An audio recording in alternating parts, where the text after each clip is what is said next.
Okay, so today is the 23rd of March, and I keep seeing the number 23 everywhere. And so God is prompting me to like really hone in on that number and figure out what it means, because I've been seeing it maybe for like the last 2 or 3 days.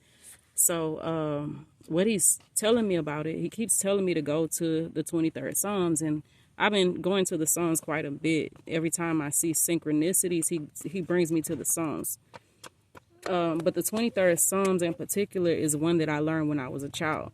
So I'm thinking to myself, okay, God, I know these Psalms already. I've read them, I understand them now. I've gotten to the point of spiritual maturity where I understand the 23rd Psalms, but he brought me back to it because it's relevant for the time. And what he was telling me, which is he's pushing me to relay this to other people, is that we are walking on a journey with God. No matter what we go through circumstantially, no matter what's going on around us, how many friends become foes and foes become friends, as things change and transform around us, don't lose sight and don't be dismayed, because understand that God is with you in everything that you are going through, and it's all preparing you for something. And yes, his hand is in the midst of all of the things that we are dealing with and going through.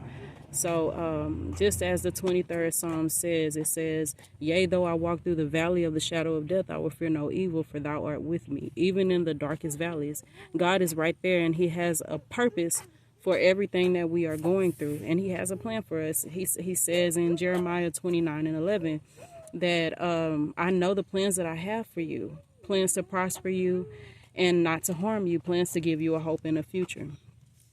So what he's telling me now is that we need not focus on the circumstances, the situations around us, the environments, the drama, the distractions, none of that. He wants us to focus on being obedient to him, loving other people. First commandment says, love God with all your heart, your soul, and your mind, and then love your neighbor as yourself.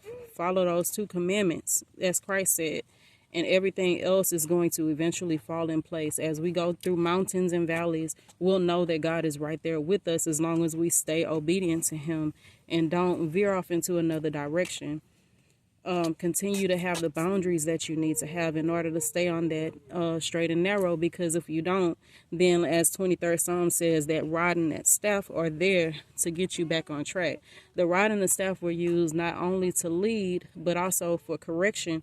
When the sheep would go out of line from the shepherd, that's what they would use to get them back in line. So every now and then, if we get distracted or if something happens, God will allow for us to experience something that wakes us up and says, okay, get back on track, stay focused. So that's what he's asking us to do right now, is just understand that he is the one leading us through pastures, and he's the one feeding us. And when we're thirsty, he's the one giving us those waters that we need to drink from. So understand that he's the provider. He's El Shaddai. He has everything that we need. He can provide all of our needs, all of our essentials, no matter what situation we are in. He can do it through people. He can do it in any form and fashion. He just like with Moses in the wilderness with the Israelites. He hit on the flint rock and water came out of it. You know what I mean? As long as we stay connected to God, as long as we stay focused on what he wants us to do, he's going to be the one that provides sufficiency for us in a manner of love, peace that surpasses understanding, favor, open doors, food on the table, things as simple as the foundational survival things, whatever it is that we need, that we find ourselves in need of. And he just wants us to remember to put all of our trust in him as we go down this journey. Don't fear, don't be dismayed, don't be discouraged. And whenever you do feel discouraged, remember, God is with you, and there's a purpose for everything that you are going through. And if you remain obedient and stay persistent and don't falter from the road that God is taking you down, then he promises that all things will work out for the good of those who are called by his name.